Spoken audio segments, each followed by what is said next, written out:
Bonjour, je suis Sarah et je vais animer une série de vidéos sur les déterminants de la santé pour la Société Santé et Mieux-être en France et du Nouveau-Brunswick. Dans cette vidéo, je vais te présenter le 6e des 12 déterminants de la santé, à savoir le soutien social et la capacité d'adaptation. Plus les gens sont entourés, inclus et soutenus, meilleures sont leurs chances de s'adapter aux changements dans leur vie et de se sentir en sécurité. Dans les bons comme les mauvais moments, pour socialiser ou briser la solitude, on se tourne vers la famille, les amis, les collègues ou la communauté. Les liens qu'on crée avec les personnes qui nous entourent, dès l'enfance, peuvent durer toute une vie. On entend beaucoup parler de l'importance d'être entouré des gens qu'on aime et qui nous aiment. Ça favorise notre santé et notre mieux-être. Mais qu'est-ce que cela signifie réellement? Pensez de la manière suivante. Lors de moments heureux, célébrer avec les gens qu'on apprécie, amis, famille, collègues, multiplie notre bonheur. Lors des moments difficiles, partager notre peine avec les gens qu'on aime et qui nous aiment la rend moins lourde à supporter. Se sentir soutenu, dans les bons comme dans les moins bons moments, se sentir inclus dans un groupe, sentir qu'on fait partie d'une famille, ça fait tellement du bien. Ça donne confiance, ça donne la force de continuer.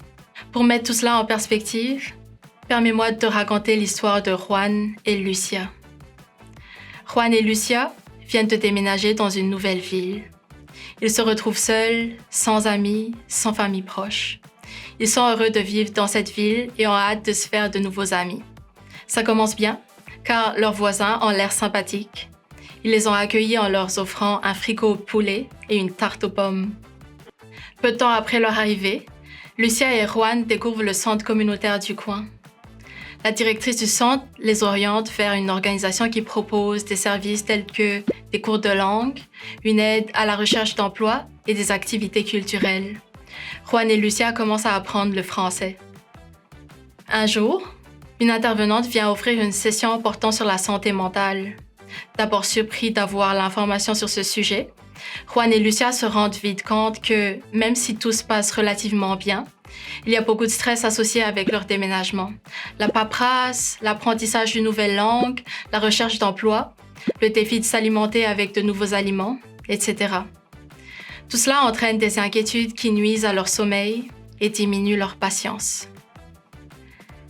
Les amitiés qu'ils nouent avec les personnes du centre communautaire les permettent d'élargir leur vocabulaire et d'apprendre plein de choses sur la culture des gens de leur nouvelle communauté. Lucia et Juan sont invités à faire partie du groupe qui prépare un spectacle pour une soirée culturelle en communauté. Ils sont heureux d'être inclus dans le spectacle. Peu à peu, ils sentent qu'ils ont une place dans leur communauté d'accueil, que les gens s'intéressent à eux. Lucia et Juan connaissent maintenant des gens vers qui ils peuvent se tourner en cas de besoin. Ils peuvent aussi rendre service aux gens de leur voisinage, que ce soit pour tondre le gazon, faire les courses ou autre. Juan et Lucia sont fiers de dire aux membres de leur famille qu'ils se sentent en sécurité dans leur nouvelle ville et qu'ils ont déjà des amis. C'est ça le pouvoir d'être bien entouré.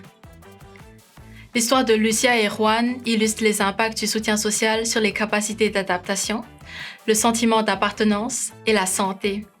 Prendre le temps de regarder l'ensemble des facteurs qui influencent la santé d'une personne permet de repérer la source ou la cause des difficultés qu'elle vit. Il devient plus facile de lui apporter l'aide nécessaire pour atteindre une meilleure santé. Face à une situation comme celle de Lucia et de Juan, qu'aurais-tu fait pour les aider à favoriser leur adaptation? Quelles autres ressources pourrais-tu leur suggérer? Tu veux en savoir plus sur les déterminants de la santé? Je t'invite à jeter un œil à notre série de vidéos où on explore chacun d'eux et leur impact sur notre santé. En plus, tu peux trouver des outils sur les déterminants de la santé sur les sites de la Société Santé et Mieux-être en France et du Nouveau-Brunswick et du Mouvement acadien des communautés en santé. N'hésite pas à aller faire un tour.